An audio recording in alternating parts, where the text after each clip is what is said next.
모든 것이 그렇겠지만 운동 경기도 큰 차이 없이 순탄하게 승리하는 것보다는 초반에 지고 있던 팀이 후반에 기세를 잡고 역전승을 거둘 때가 더욱 흥미진진하고 감격이 있습니다.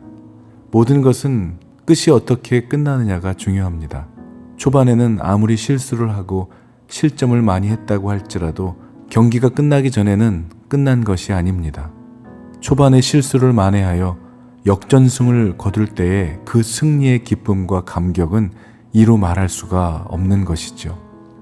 세상 이치 역시 아무리 화려하게 시작을 했다고 할지라도 끝이 망하면 망한 것이고, 비록 시작은 초라하고 미약했을지라도 끝이 어떻게 되었느냐가 중요한 것입니다. 시작은 아무리 그럴싸해 보여도 끝이 다르다면 이단이 되는 것이죠. 사랑하는 여러분들의 삶도 시작은 미약하고 연약하였을지라도 그 끝은 하나님 안에서 구원의 확신을 분명히 하여 최후 승리를 이루는 삶을 살아가게 되시기를 주님의 이름으로 축원합니다. 오늘 본문은 다니엘서 6장의 말씀입니다. 사자굴 속에 들어가게 된 다니엘과 그를 살리신 하나님의 역사가 잘 나타납니다. 다니엘은 전국을 다스리는 관료들을 다스리기 위해 세운 3명의 총리 가운데 가장 뛰어난 사람이었고, 다니엘은 왕의 총애를 받고 있었습니다. 그런 다니엘을 못마땅하게 여긴 고관들이 다니엘을 고발할 내용과 그 근거를 찾아보았지만 그에게서는 그 어떤 비리도 허물도 찾지 못했던 것입니다. 사랑하는 여러분들의 삶도, 또 우리들 크리스찬의 삶도 세상 사람들에게 귀감이 되고 본이 되고 어떠한 비리도 허물도 찾지 못하는 그러한 덕이 되는 삶을 살아가게 되시기를 주님의 이름으로 축원합니다. 다니엘을 고소할 명분을 찾지 못한 관료들은 다니엘이 하나님을 향해 날마다 기도하는 사람임을 알았고, 그들은 그것을 이용해 왕의 조서를 만들게 됩니다. 그리고 결국 왕이 그 조서에 도장을 찍게 되죠. 그 내용은 30일의 기간을 정하고 이 기간 동안 다리오 왕이 아닌 신이나 사람에게 엎드리는 일이 있다면 그를 사자굴에 던진다는 법령이었습니다. 여러분 같으면 어떻게 했겠습니까? 날마다 어떠한 믿음의 삶을 사시느냐가 정말 중요하겠지만 주님을 향해 드렸던 기도와 예배를 드리기 위해 목숨까지 담보로 하는 이러한 행동을 계속 하실 수 있으십니까? 그러나 다니엘은 떠나온 예루살렘을 향해 하루에 3번씩 하나님께 무릎을 꿇고 기도하던 일을 중단하지 않습니다.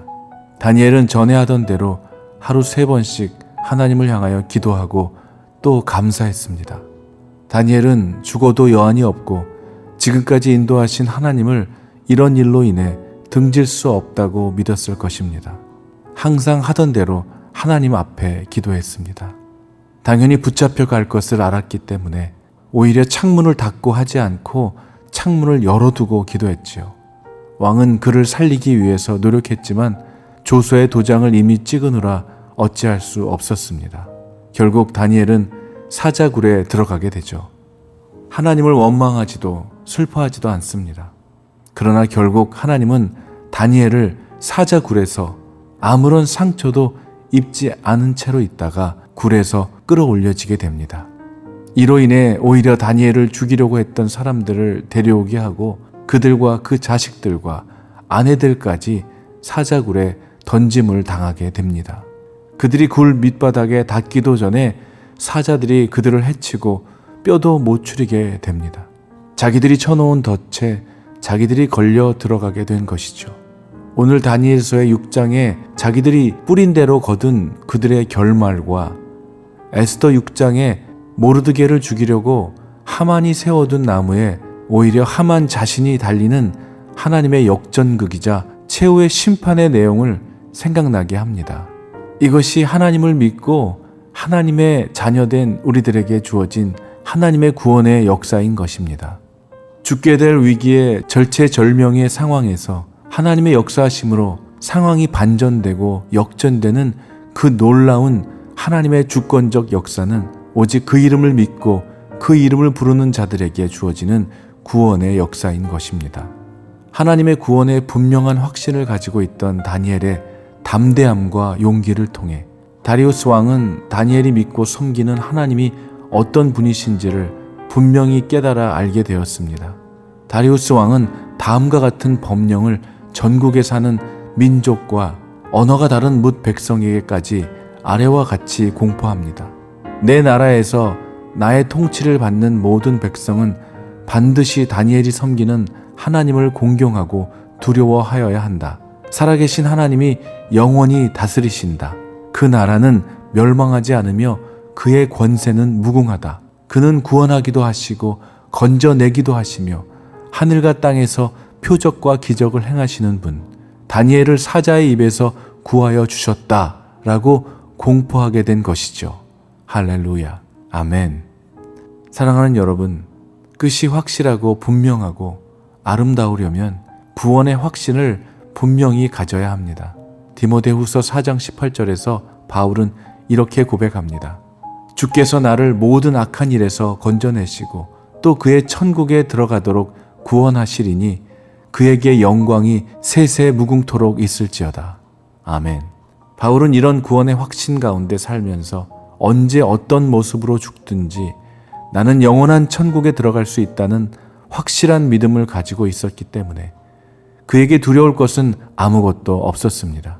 바울은 자신에게 임박한 순교를 예언하면서 자신이 지내온 생애가 믿음 안에서 최선을 다한 것이었음을 자신 있게 말하고 있습니다. 그리고 그러한 자신의 삶이 결코 패배자의 삶이 아니라 승리자의 삶이었음을 선언함과 함께 영원한 천국에 대한 갈망으로 인해 오히려 감사와 기쁨의 찬양을 부를 수 있었던 것이죠. 사랑하는 여러분, 여러분들의 삶은 그리스도의 흔적과 그리스도의 향기를 남기는 삶을 살고 계신가요? 어느 고속도로 화장실에 이런 글귀가 붙어 있었다고 합니다. 아름다운 사람은 머물다가 떠난 자리도 향기롭습니다. 아름다운 사람은 끝이 향기로운 사람입니다. 그동안의 삶은 어땠을지 몰라도 이제부터라도 흔들리지 않는 구원의 확신을 가지고 세상이 주는 그 어떤 위협과 협박에도 조금도 타협하지 않고 물러서지 않으며 오직 믿음으로 주님 앞에서 시작보다 끝이 더 아름다운 삶을 살아가는 저와 여러분들이 되시기를 예수 그리스도의 이름으로 간절히 기도합니다. 아멘.